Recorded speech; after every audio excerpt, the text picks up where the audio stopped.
পবিত্র অবস্থায় নামাজ ছাড়া আল্লাহকে সিজদা করা যায়? নামাজ ছাড়া, সালাত ছাড়া আর কোনো সিজদা আলাদাভাবে সিজদা দেওয়ার নিয়ম শুধুমাত্র আছে শুকরিয়ার সিজদা। শুকরিয়ার সিজদা ছাড়া বেহুদা শুধু শুধু একটা সিজদা দেয়া, কিছুক্ষণ পর সিজদা দেয়া নামাজ ছাড়া, এটা ইসলামের আদর্শ নয়। রাসূলুল্লাহ সাল্লাল্লাহু আলাইহি ওয়াসাল্লাম এই জাতীয় কোনো করে নাই। সাহাবায়ে কেরাম তাবেঈনরা এই জাতীয় শুধু শুধু সিজদা দেওয়ার কোনো দলিল আপনি কেউ দেখাতে পারবেন না। বরং আপনার যখন সালাতের ভিতরে সিজদা লম্বা করে দিবেন, সালাত পড়বেন যখন, অথবা যখন তেলাওয়াতে সিজদা আসবে তখন লম্বা করে রুকু দিবেন কোরআনের তেলাওয়াতের পরে, অথবা যদি কোনো খুশখবর আপনার আসে, সুসংবাদ আসে, সেখানেও আপনি লম্বা করে সিজদা দিতে পারবেন, অর্থাৎ সিজদা দিয়ে, কিন্তু বিনা কারণে কিছুক্ষণ পর শুধু একটা সিজদা দিবেন, এটা কিন্তু বেদাতের ভিতরে পড়বে। কারণ এই সিস্টেম, ইবাদতের এই সিস্টেমটা রাসূলুল্লাহ সাল্লাল্লাহু আলাইহি ওয়াসাল্লাম আমাদেরকে জানাননি। আর যে জিনিস আমাদের জন্য রাসূলুল্লাহ সাল্লাল্লাহু আলাইহি ওয়াসাল্লাম অনুমোদন করেননি, কিয়ামত পর্যন্ত এটা কোনোদিন দিন হবে না এবং শরীয়ত হবে না, এটার জন্য কোনো সওয়াব পাওয়া যাবে না। তাহলে আমরা বুঝতে পারছি যে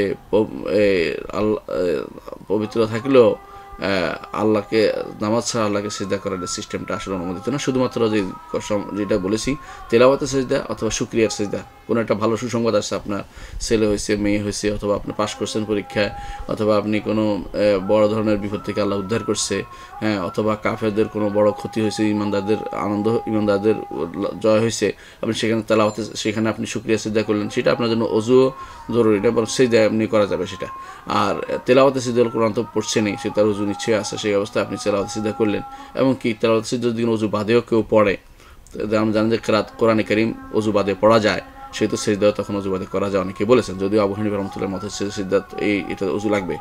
তাহলে বোঝা যাচ্ছে যে এই পবিত্র অবস্থায় নামাজ ছাড়া আল্লাহকে সিজদা করার এই সিস্টেম বিনা কারণে, মানে যেগুলি বলেছে এগুলি ছাড়া, সালাত ছাড়া অথবা তেলাওয়াত সিজদা অথবা শুকরিয়া ছাড়া, তিনটি পরিবেশ ছাড়া কোথাও শুধু শুধু সিজদা করার কোনো অনুমতি ইসলামে নাই, বা এইভাবে ইবাদত বলে সাব্যস্ত হয়নি। তো সেভাবে আমরা না করি। তবে মনে রাখবেন, এই জাতীয় সিজদা অজু বাদেও যদি কোনো কাফেরের জন্য করা হয়, কোনো মুশরিকি কোনো জায়গার মধ্যে করা হয়, কোনো কবরের জন্য করা হয়, কোনো পীরের জন্য করা হয়, কোনো নেতার জন্য করা হয়, কোনো রাষ্ট্রপ্রধানের জন্য করা হয়, তাহলে সঙ্গে সঙ্গে সেটা আপনি মুশরিক হয়ে যাবেন, চিরস্থায়ী জাহান্নামী হয়ে যাবেন, যতক্ষণ না তওবা করে ফিরে আসছেন।